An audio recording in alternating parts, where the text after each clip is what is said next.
Hey guys, welcome to another episode of Survivor Reviews. This is episode 6, and it's starting to get really good with how the tribes are starting to unfold and how the story of this season is starting to unfold. We're starting to get to see who the real power players are in this game now, and who are the weak ones. And I'm just going to go through with some of the things that I found that stuck out to me in this episode, and give you a little bit of an input, probably to what I think and what my opinions are, and what I would do if I was playing this game. So, just starting off from the last episode, the Red winning immunity. They're on a high now, which is really good. This is the first challenge that's really mattered.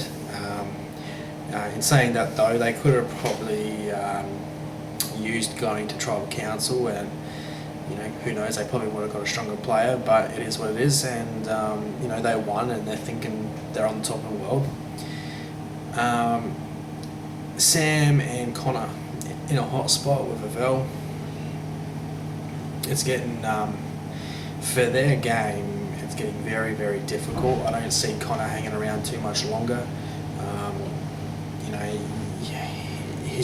He's loyal, but he's definitely got his weaknesses. As I said in the last video, his emotions get the better of him, and unfortunately he tends to just spill the beans.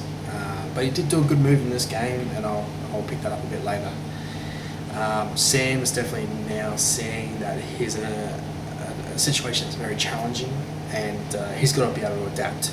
And you can see him trying in this episode. You can see him trying to find little cracks or something where he can sort of slither in. But I don't think Sam's got much to worry about, because I don't see them going back to tribal council anytime soon. I'm predicting next episode they're not going to go back to tribal council. They did alright. They just couldn't get over the line. They were right there, and allowed Red to catch up. But Sam's going to be a big asset in that team, and I think they know that. But going back to the power players of this game, you're starting to see, for instance, from Sanapu, Flick and Flick and Brooke. Their alliance is going pretty strong. If there's a merge with these two girls in it, and Phoebe's still around, I can see the three of them getting together, and they'll be a powerhouse. They need to, if Sanapu goes to tribal council again, they need to get either Brooke out and Flick. What I think they need to do is Flick's okay. They need to go for Brooke, because that's not so obvious. So that's what I think, and that's what I would be doing if I was in Sanapu. And it was good to see Matt making a smart move to hit up Nick, and just to see where he's going, where he's sitting, and what Nick thinks, and it was good to see that Nick also working with Matt. I think I made a prediction, and that these two were going to hook up. They're both South Aussies, and I think they're going to gel really well. What they need to do is they really need to go and approach Kylie and get her on board, because the three of them can work this and beat the Flick and Brooke duo. So going to, just skipping ahead a little bit and talking about the challenge, all I got to say is Red is like this close. They almost went back to tribal council again, and I was sort of rooting for them a little bit, because I'm going for Sanapu, because I've picked Kylie to win the show. Even though Sam's a close second, I'm still going with Kylie, and it was good to see the Red Tribe just get over the line this time and actually win, because with a few other players out, it's going to make the game a bit more interesting. It would suck to see Red Tribe just going to tribal council over and over and over, and it would be boring, because you could pretty much predict who was going to go. But it's good to see that the Red Tribe is back on top, and hopefully they start doing well from now, because Lee's a good guy, and I really hope he gets through to the merge, because if he gets it to the merge, that's when all the game's going to get so much more interesting.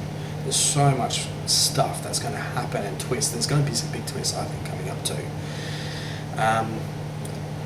Going back to the Yellow Tribe with Sam and Connor, it sucks to see Sam struggling the way he was,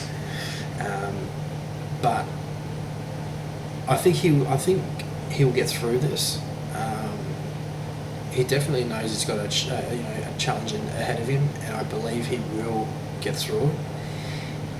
He is an entrepreneur, so a skill of entrepreneur is being able to sell, and I think he will be able to do that, an idea, and stay in the tribe. I do see Connor probably going next, though, if they do go back to the tribal council. Andrew, thinking smart. This is probably the first player, and I didn't give Andrew too much credit when I see him. He's the first person that's looking to seriously play this game, because he knows who is his biggest threat, which is Craig, and he knows he has to get him now, because Craig and his alliance is the big power players in this game.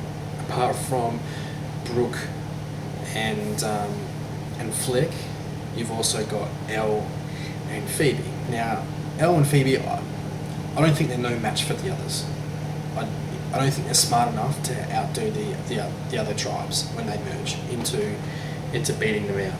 So, but Craig and his alliance is very strong, and you'll probably most likely see if Flick and Brooke make it through to the merge, those two girls together, they can work it, and I believe they can go far into this game. They've just got to play their cards right. But as far as the Yellow Tribe's Ultimate Alliance, those guys are going to go far, and Andrew knows that. So Andrew's already trying to pick somebody off out of that alliance, and he's the first person to really try and make a big move in this game. A huge risk, because he's told Sue. I probably wouldn't have gone to Sue. I would have made my plan known to Sam, because Sam has the power to influence Connor. And you've got to think about these things when you go and talk to people. Who can I talk to who's going to influence that person? So,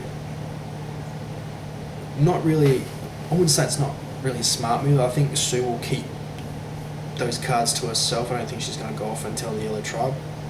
I think she'll play it close to her chest. And but Sue's worried about making the big moves. She doesn't. A lot of people are getting, it's really strange, a lot of people are getting their emotions caught up in this game, and you can't be like that.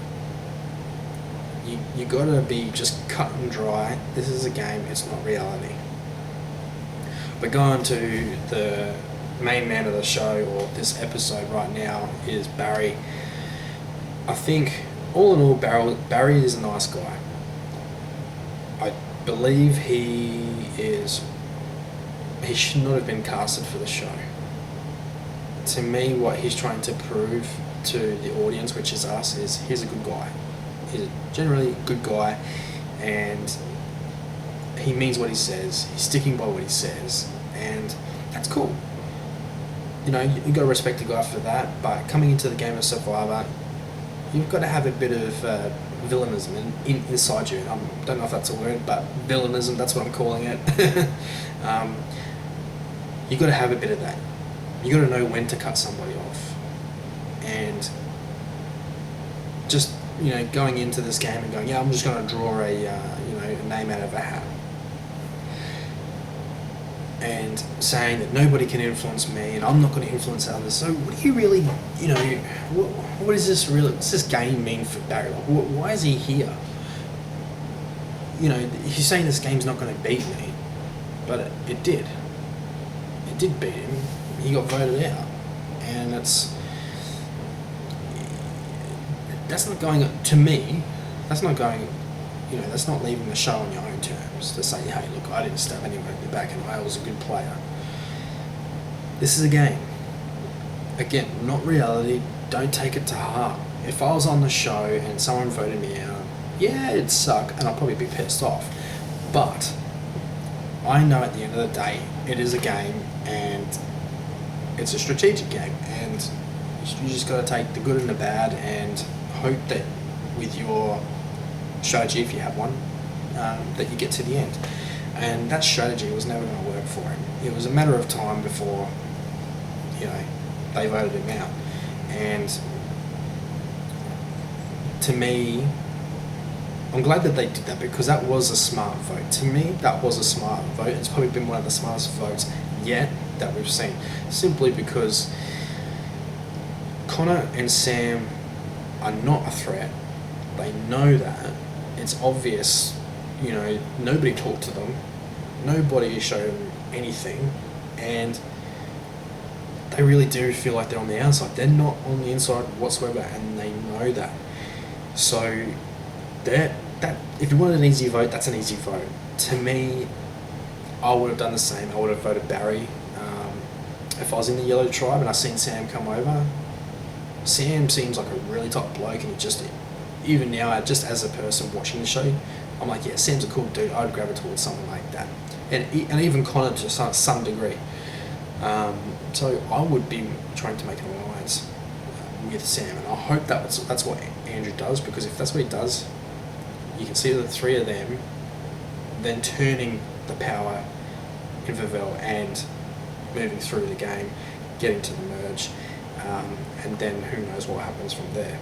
But as it stands tonight, I think voting Barry out was the best move, because it's just a dead number. If he's not willing to work with anyone, then why are you even there?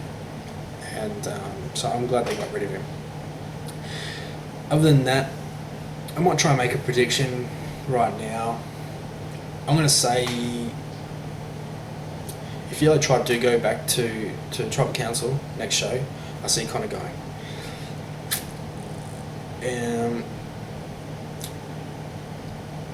And I'm starting to feel that the people that I said in the last episode who I think is going to make it to the merge, they're going to definitely make it to the merge. So, but anyways, guys, that is my review for this episode. I'll be back on again tomorrow night to do another review, and then again Tuesday. If you like the video, please like it, please share it, and I'll see you next time. Till then, take it easy.